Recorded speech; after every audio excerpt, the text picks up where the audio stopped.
Okay, welcome back. We're in Manston in Kent.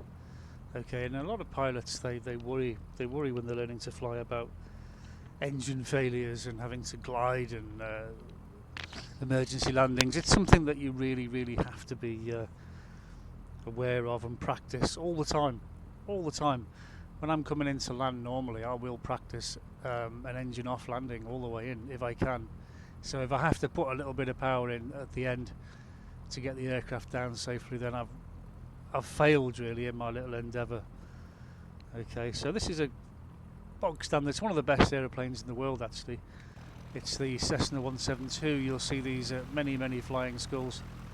This is an old school type aircraft, and I'm going to take off and I'm going to do the just climb to a normal altitude. Obviously engine failure on takeoff is a very separate and the most dangerous one of all, but we've got a really long runway here at Manston, so we're gonna climb today. We're going to take her up to Cloud Base at least, and then we're going to switch the engine off and we're going to see what we can do. We're going to just glide around, because don't forget, gliders don't have engines, although they do glide a lot better than a 172, I have to admit.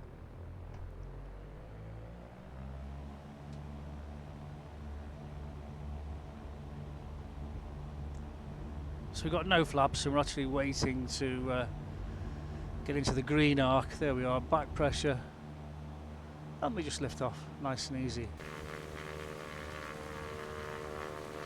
Now this is a really super easy aeroplane to fly, okay? It's one of the best, and the reason the 172 is the best selling aeroplane in the world is because it's safe and it's easy to fly. Okay, doesn't mean you can't mess up.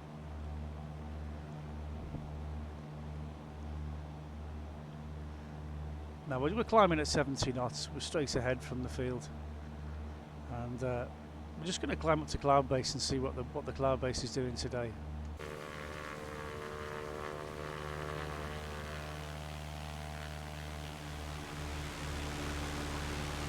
Okay, so you notice we're drifting off to the right, so we've obviously got wind from the right.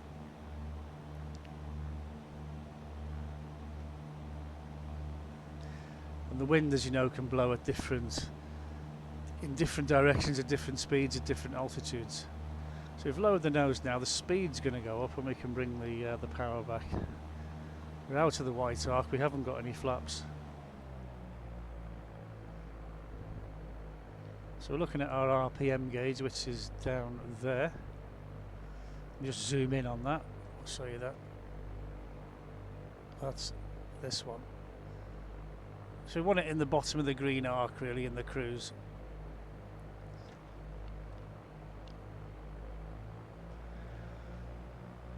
So we bring it up to the bottom of the green arc and then we'll trim.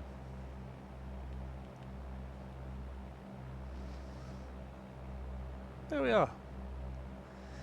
Now this aeroplane cruises best at 70 knots.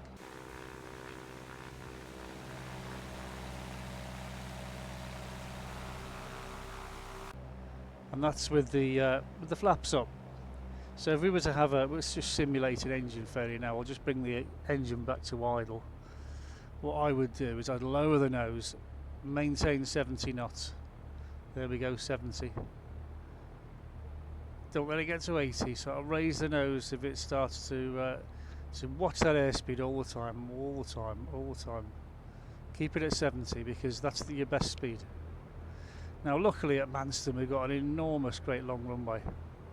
Okay, going too fast now, so we can raise the nose and we can trade that airspeed for altitude. Now we've got 800 feet and we're easily going to make it back to that runway. See, if we were to, you could even put some flaps down now. See, and we can do a downwind landing. Watch that airspeed. See, as soon as you lower the flaps, the airspeed bleeds away and you're getting close to the stall. So it's important to maintain 70 knots, you see. And yeah, we'd easily get in there, no problem at all. So I'll put the power on and we'll go off in another direction. But airspeed is the key, because once the engine has stopped, we need to maintain 70 knots. This aeroplane will glide the furthest at 70 knots. All aeroplanes are different, they've all got the best glide speed. The best glide speed for the 172 is 70 knots. We're climbing at 70. We'll lower the nose a bit if we're going too slow. There's 70. If we're going too fast, let me just lower it a bit too much. If we're going too fast, we've got up to 80 knots now, look, so we can raise the nose again and get it down to 70 again. So we're going to maintain 70 knots in the climb. This is a full power climb. Okay, 75, just coming up to 70. So we just hold the nose so that we're holding it at 70 knots. That's a good climb angle. We're making about, that's showing 900 feet a minute, which is exceptionally good for a 172, 1,000 feet a minute. I don't think I ever had a 172 that would do that, but there you go. And obviously the higher you get, the less you rate to climb, but that's for another day. So we've got 70 knots and we're coming up to 2,000 feet.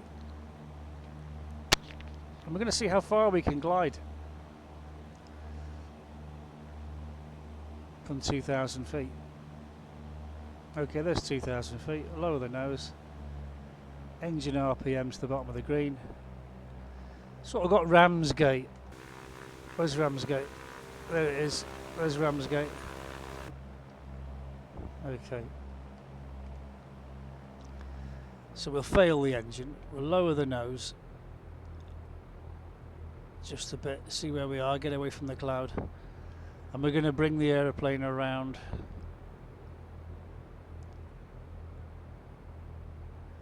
And we're going to raise the nose again, so we got 70 knots because we want 70 knots. We trim the aircraft for 70 knots and we're looking for somewhere to land, and we know we've got an airfield behind us somewhere.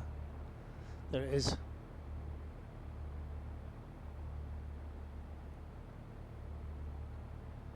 we want to stay at 70. Okay, we're going too fast, so raise the nose.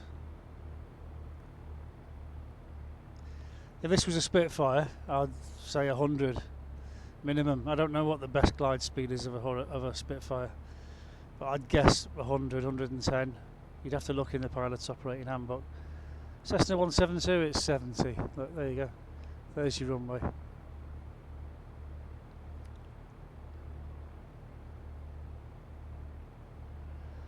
And obviously it's better to show you this in 2D. I prefer to fly in VR actually, but it's a bit too jerky and people can't concentrate because my head's moving all the time, so that the picture gets really shaky. Now I will not lower any flaps.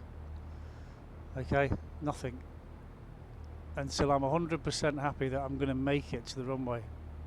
It's going a bit fast now.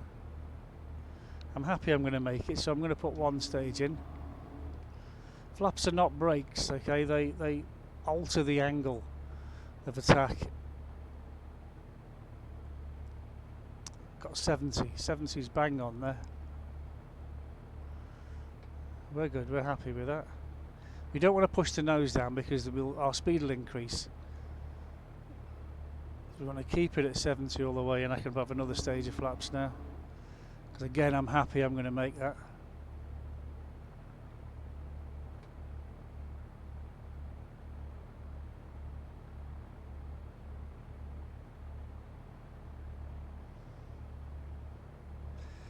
Okay, 250 feet.